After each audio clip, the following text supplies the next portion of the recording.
तो दोस्तों फ्लिपकार्ट की बिग बिलियन डे सेल और अमेज़न की ग्रेट इंडियन फेस्टिवल सेल दोनों ही बहुत ही जल्दी शुरू होने वाली है। लेकिन इन सेल में जाने से पहले आप लोग को ये ध्यान रखना है कि आप लोग कोई गलती ना करें, क्योंकि बहुत सारे डिस्काउंट बहुत ज्यादा अट्रैक्टिव और अच्छे लगते हैं। लेकिन हर चमकती चीज सोना नहीं होती।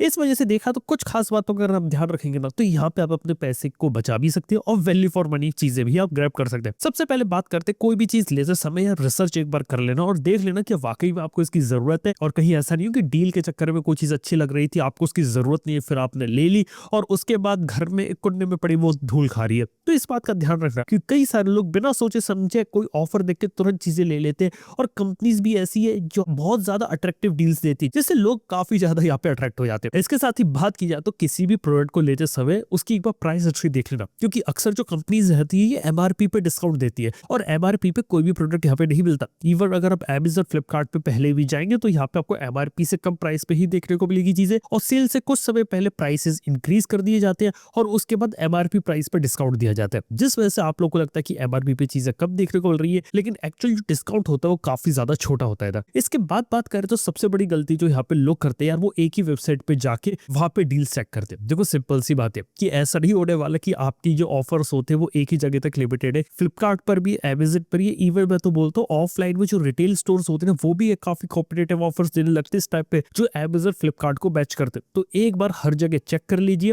ऐसा नहीं होने वाला कि प्रोडक्ट यहाँ पे खत्म हो जाएगा, ये बिल्कुल ऐसी कोई चीज नहीं होने वाली। कुछ समय तक, कुछ दिनों तक ये डील्स जारी रहती है मार्केट में, और कुछ ही ऐसी यहाँ पे ल्यूक्रेटिव डील्स रहती है जिससे फोमो क्रिएट किया जाता है, मार्केटिंग के लिए की जाती है। For example iPhone 16, 16 pro, 16 pro max की जो डील है, ये fear of missing out factor को यूज करते हैं और मार्केटिंग के लिए यूज करते हैं, जिसके अंदर कुछ यूनिट्स को फ्लिपकार्ट लॉस में यहाँ पे निकाल देगा और उसके बाद धीरे धीरे इनके प्राइसेस हाइक करेगा, ताकि ज्यादा से ज्यादा लोग डे वन पे उनकी वेबसाइट पे और ज्यादा से ज्यादा शॉपिंग करें। ये भी स्ट्रेटेजी फ्लिपकार्ट यहाँ पे फॉलो करता है। और जो हाइप रहती है ना, इसके चक्कर में मत पड़ना कि किसी टाइप के लिए प्राइस ड्रॉप हो गया। कई बार ये जो प्राइस ड्रॉप और डील्स होती है ना, बार बार रेप्लिकेट होती रहती है और रोजाना रिफ्रेश होती रहती है, तो एक बार अच्छे तरीके से सर्च करके इसका यहाँ पे सामना करना। इसके साथ ही बात करी जाए तो सबसे इंपॉर्टेंट चीज है कि कोई भी प्रोडक्ट अगर आप अभी ले रहे हैं, स्पेशली सेल में ले रहे हैं, तो एक बार ध्यान रखना कि इसके फेक रिव्यूज से बच के रहना। यानी कि अमेज़न फ्लिपकार्ट पे आपको बहुत ज्यादा फेक रिव्यूज मिलते हैं किसी पर्टिकुलर प्रोडक्ट के, तो वो एक चीज है जिसको यहाँ पे ध्यान में रखना जरूरी है कि फेक रिव्यू से ज्यादा बचे और देखिए कि प्रोडक्ट जेन्युइनली अच्छा है कि नहीं अच्छा है। अगर आप कोई मोबाइल फोन ले रहे हो तो उसके long term reviews already YouTube पे कई लोगों ने यहाँ पे बना रखे होंगे, तो उसके एक बार लॉन्ग टर्म रिव्यूज को जरूर से चेक करें और ये पता चल जाए कि वाकई में उस पर्टिकुलर प्राइस पे वो फोन जो आप लेने का सोच रहे हो वो वैल्यू फॉर मनी है, या फिर इसके अलावा दूसरे फोन है जो वैल्यू फॉर मनी हो सकते हैं। इसके साथ ही बात की जाए तो ऑब्वियसली ज्यादातर जो डिस्काउंट जो कंपनी यहाँ पे शोकेस करती है वो बैक ऑफर मिला के रहता है, जिसके अंदर आपका क्रेडिट कार्ड और डेबिट कार्ड रहता है। और हाँ, क्रेडिट कार्ड डेबिट कार्ड से काफी अच्छे ऑफर डिस्काउंट ले लिए जाते हैं, लेकिन मेक श्योर करना आपके पास वो क्रेडिट कार्ड डेबिट कार्ड है या नहीं। और एक बात ध्यान रखना, कई सारे लोग यहाँ पे ईएमआई के डिस्काउंट को भी प्रोवाइड करते हैं। यस, ये बात भी है, और इसीलिए इस वाली चीज से थोड़ा दूर रहना। देखो, अगर अच्छा खासा डिस्काउंट मिल रहा है और एट द एंड आप अगर के पैसे यहाँ पे बच रहे हैं तो कुछ चीजों का आप जा सकते हो, लेकिन फालतू में ईएमआई के दम पे लोन लेके यहाँ पे कोई भी प्रोडक्ट आप मत लेना जिसकी आपको बिल्कुल भी जरूरत नहीं है। ये बहुत ही इंपॉर्टेंट एडवाइस हो गई यहाँ पे। इसी के साथ ही बात की जाए तो हाँ, कई सारी कंपनीज यहाँ पे एक्सचेंज बोनस को भी मिला देती है और एक्सचेंज ऑफर्स भी देती है। तो मोबाइल फोन लेते समय एक अच्छा ऑप्शन हो सकता है, अगर आपका मोबाइल फोन पुराना हो गया तो उस पर आपको अच्छी डील मिल रही है, एक्सचेंज में अगर अच्छे में जा रहा है तो आप देख सकते हैं। हालांकि एक्सचेंज में भी मैंने देखा है कि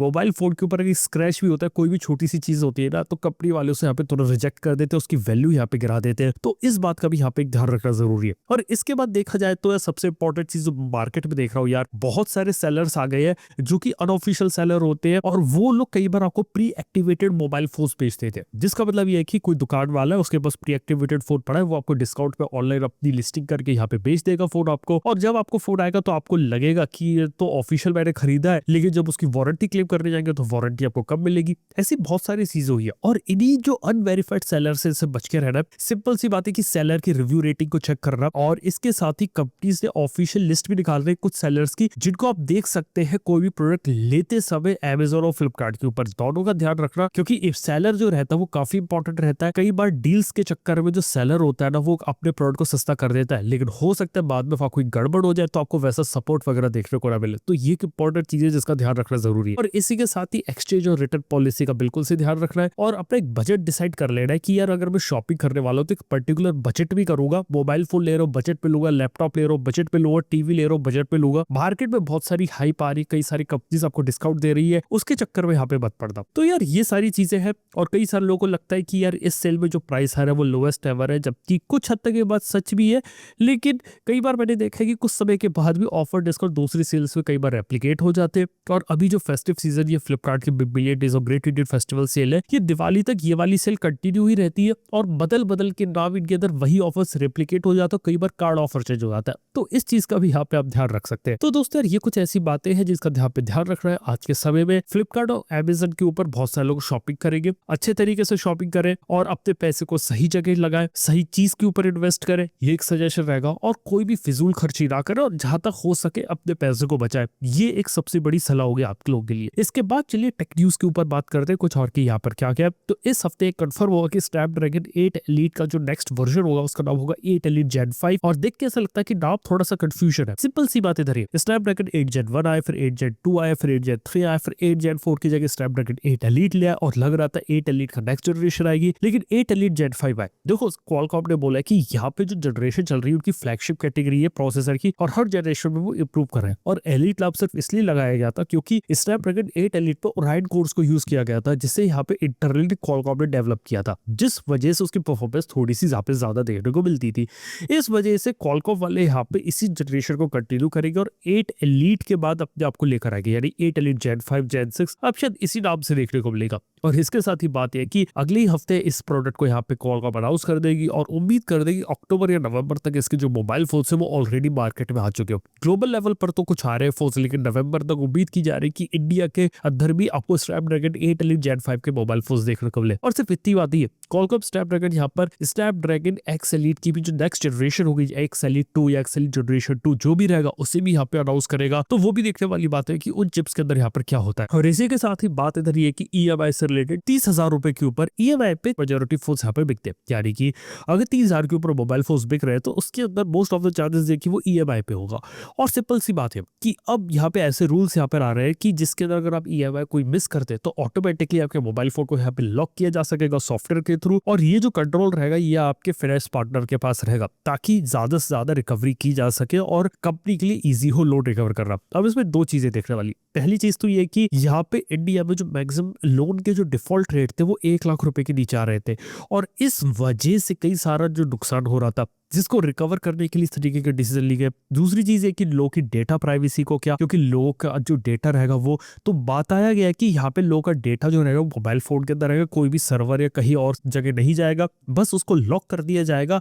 अगर आप अपनी ईएमआई भरेंगे तो उस चीज को यहाँ पे अनलॉक कर देंगे, डेट्स इट। इसके अलावा यहाँ पे कोई भी चीज नहीं होने वाली। इसके अलावा बात की जाए तो ईएमआई के ट्रेंड में कई सारे लोग यहाँ पे प्रोडक्ट लेना पसंद करते हैं, लेकिन हर बार इसका जो मिसयूज हो रहा था उसको यहाँ पे एक तरीके से रोका जा सके और जो लोन के जो डिफॉल्ट रेट्स है ना उनको यहाँ पे भी कम किया जा सके, ये भी एक चीज है। इसी के साथ ही बात करें तो स्मार्टफोन के प्रोडक्शन से रिलेटेड भी इंटरेस्टिंग न्यूज है। Q2 2025 का डेटा और यहाँ पे देख के पता चलता है कि सबसे ज्यादा जो मोबाइल फोन यहाँ पे प्रोड्यूस करे वो थे सैमसंग ने 58 मिलियन, लेकिन लास्ट ईयर से इनका प्रोडक्शन कम था। यहाँ तक कि एप्पल ने भी 46 मिलियन यूनिट्स को प्रोड्यूस करे और लास्ट ईयर से उनका प्रोडक्शन कम था। उम्मीद की जा रही है कि आईफोन 17 जब उन्होंने लॉन्च कर दिया उसको जो रिसेप्शन मिलेगा वहां पे एप्पल वाले इस चीज को रिकवर कर लेंगे। और हाँ, इनिशियल रिपोर्ट से पता चलता है कि एप्पल के आईफोन 17 की सेल्स जो होने वाली है वो ग्लोबल लेवल पे आईफोन 16 से ज्यादा होने वाली है, क्योंकि इस बार चेंजेस थोड़े से ज्यादा करे, एयर मॉडल इंट्रोड्यूस किया, डिजाइन में भी कुछ चेंजेस करे और काफी ज्यादा हाइप है इस बार एप्पल के आईफोन के अराउंड। तो एप्पल वाले इस बार ज्यादा आईफोन्स को बेचने का प्लान कर रहे हैं। हालांकि प्राइस भी जो टॉप एंड आईफोन होता है उसकी भी कीमत यहाँ पे ज्यादा कर दी है। लेकिन सरप्राइजिंग बात है कि Xiaomi जैसी कंपनी ने अपना प्रोडक्शन इंक्रीज किया 42 मिलियन यूनिट्स। इसके साथ ही Oppo जिसके अंदर OnePlus और Realme इंक्लूडेड है उन्होंने 37 मिलियन यूनिट्स को प्रोड्यूस किया। ट्रांसहैंड होल्डिंग 27 मिलियन यूनिट को, Vivo और iQOO ने मिलाकर 26 मिलियन यूनिट्स को। और कुल मिला के बात है कि चाइनीज कंपनीज के प्रोडक्शन को यहाँ पे इंक्रीज किया है और यहाँ पे सैमसंग जैसी कंपनी जो सबसे ज्यादा फोन बेचती है उससे अपना प्रोडक्शन थोड़ा सा कम किया है। ये भी कुछ इंटरेस्टिंग स्टैट्स है जो यहाँ पर निकल कर आए थे। तब देखते हैं यहाँ पर मार्केट में क्या रहता है। इसके साथ ही फेस्टिव सीजन से रिलेटेड एक और इन्फॉर्मेशन मेरे को यहाँ मिली थी और वो ये कहती है कि इस बार कोई भी डबल डिजिट ग्रोथ देखने को नहीं मिलेगी, स्पेशली स्मार्टफोन वाले सेगमेंट में। आपको जो सबसे अच्छी ग्रोथ देखने को वो मिलेगी अप्लायंस और टीवी कैटेगरी में, यानी कि लोग एसी बहुत ज्यादा खरीदने वाले। टीवीज के ऊपर जो जीएसटी रेट का कट हुआ है उसका जो इम्पैक्ट हुआ है, टीवी सस्ते हो रहे हैं, जिस वजह से कई सारे लोग यहाँ पे टीवीज और आपके जो अप्लायंस होते हैं वहां पे ज्यादा पैसा डालेंगे और वो कैटेगरीज काफी ग्रो करेगी। स्मार्टफोन के ऊपर जीएसटी रेट कट ना होने के कारण आपको कोई भी ऐसा बेनिफिट बेनिफिट देखने को नहीं मिल रहा है, जिस वजह से जो ग्रोथ रहेगी वो नॉर्मली आपको देखने को मिलेगी, कुछ खास यहाँ पे चीजें देखने को नहीं मिलने वाली। इसके साथ ही कुछ इंटरेस्टिंग न्यूज है। नथिंग जैसी कंपनी को आप जाते हैं तो नथिंग ने अपना एक सीरीज सी राउंड को रेस किया, जिसके अंदर $200 मिलियन की फंडिंग मिली है और 1.3 बिलियन इसका वैल्यूएशन है। और सीधी बात है कि $200 मिलियन लेके नथिंग वाले नए प्रोडक्ट बनाएंगे, सीएमएफ में भी काम करेंगे, यहाँ तक कि सुना कि सीएमएफ के फोन्स को इंडिया में भी शायद डिजाइन करे फ्यूचर में। और ये भी पता चलता है नथिंग वाले अपना एक एआई प्रोडक्ट भी बना रहे हैं जो कि एआई रिलेटेड होगा, जिसे वो शायद अगले साल रिलीज करेंगे, जो कि इंटरेस्टिंग होगा। लेकिन देखने वाली बात है कि इस एआई वाले प्रोडक्ट में वो ऐसा क्या नया करते हैं, क्योंकि मोबाइल फोन तो उनका सेंटर है, लेकिन एआई में भी उन्हें कुछ काम करना है। अभी सॉफ्टवेयर वाला काम होता है, हार्डवेयर वाला होता है, ये नहीं पता। और हमें ये भी नहीं पता कि जो एआई वाला जो हार्डवेयर होगा सक्सेसफुल हो पाएगा कि नहीं, क्योंकि ऑलरेडी मार्केट में रैबिट और ह्यूमन फ्लॉप हो चुके हैं और अभी सारी उम्मीदें जॉनी आइव का एक स्टार्टअप है उस पर यहाँ पे जुड़ी हुई है। और नथिंग के साथ बात है कि नथिंग वाले अपने को मोबाइल फोन सेंट्रिक कंपनी रखेंगे, लेकिन साइड बाय साइड कुछ एक्सेसरी या कुछ डिवाइसेस पे काम करेंगे जो साथ फ्यूचरिस्टिक ड्रिवन हो सकते हैं। देखते किस डायरेक्शन में कंपनी यहाँ पे मूव करती है, और कुछ साल तक तो इस कंपनी की तरफ से शायद काफी अच्छी फंडिंग है, तो बहुत अच्छे अच्छे प्रोडक्ट्स देखने को मिल सकते हैं। बस नथिंग फोन 3 में जो गलती करी ना, बस वो रेप्लिकेट ना करे, बाकी सब चलता है। और इसी के साथ ही अगर मैं बात कर रहा था तो मेटा जैसी कंपनी ने रे-बैन के साथ अपने नए स्मार्ट ग्लासेस को लॉन्च किया, और ये ग्लासेस में आपको पहली बार एक अच्छा क्वालिटी का डिस्प्ले देखने को मिलेगा और मेन स्ट्रीम कंज्यूमर के लिए बनाया गया है, यानी कि लोग इसे पहन के घूम सकते हैं। और एक बकायदा एआई इनेबल्ड ग्लास है, प्लस इसके अंदर एआर टेक्नोलॉजी और राइट वाले आई में आपको ट्रांसपेरेंट डिस्प्ले भी देखने को मिलेगा। इसको बिल्कुल ही फ्यूचरिस्टिक विजन के रूप में दिखाया गया है, और इस प्रोडक्ट को आप यहाँ पे आने वाले समय में खरीद भी पाएंगे और उसको यूज भी कर पाएंगे। और ऑलरेडी मेटा रे-बैन ग्लासेस का जनरेशन 1 था, वो भी फिनिश्ड प्रोडक्ट था, उसकी भी यहाँ पे सेल्स ग्लोबली काफी अच्छी हुई और मैंने भी उसे यूज किया था। प्रोडक्ट काफी ज्यादा जबरदस्त है, चीज अच्छी उन्होंने बनाई है, बस स्केल करे, प्राइसिंग कम करे, बहुत क्लच चीज हो सकती है। हालांकि मैं बोलना चाहूंगा स्मार्टफोन का रिप्लेसमेंट बिल्कुल नहीं होने वाला, स्मार्टफोन से कनेक्टेड है, लेकिन काफी अच्छा एक्सेसरी है। और एक सबसे अच्छी बात मेरे को लगती है कि बात बात में हर नोटिफिकेशन के लिए आप जो मोबाइल फोन हाथ से निकालते हो ना, कुछ भी चेक करना होता है तो मोबाइल फोन निकालने का जो स्क्रीन टाइम होता है वो तेजी से कम होता है, सारी चीज आपको ग्लास में तुरंत देखने को मिल जाती है। अगर आप बात करें तो रे-बैन डिस्प्ले ग्लासेस में क्या है, 600 बाय 600 पिक्सल का कलर डिस्प्ले है, 20 डिग्री का फील्ड ऑफ व्यू है, 5000 निट्स की ब्राइटनेस देखने को मिलती है। यहाँ पे इसको कंट्रोल करने के लिए रिस्ट बैंड देखने को मिलता है जो मसल मूवमेंट को डिटेक्ट करता है, और वहां पे आप इसको पूरा कंट्रोल कर सकते हैं, यानी जो भी जेस्चर होता है और जो भी ऑपरेशंस होते हैं वो। इसके साथ ही बात की जाए तो यहाँ पे आपको ट्रांजिशन लेंसेज भी देखने को मिलेंगे, बिल्ट इन माइक्स देखने को मिलेंगे, स्पीकर होगा, कैमरास होगा, ये सारी चीजें देखने को मिलेगी। ऑलरेडी देखा तो गूगल और एप्पल से भी पहले मेटा ने अपना ग्लास मार्केट में निकाल दिया, ये बड़ी चीज है। हालांकि इंडिया में प्रोडक्ट अभी नहीं आने वाला, आने में टाइम लगेगा और काफी महंगा होगा, थोड़ा इंतजार करते देखते कि इंडिया में जो प्रोडक्ट होता है कब आता है, कैसे आता है, किस तरीके से काम करता है। तो दोस्तों यार, ये होते इस हफ्ते की कुछ टेक न्यूज जो मैंने इस पॉडकास्ट में कवर करी। थैंक यू, बने रहे कि आप चलता हूँ अपने नेक्स्ट पॉडकास्ट के अंदर। Good bye.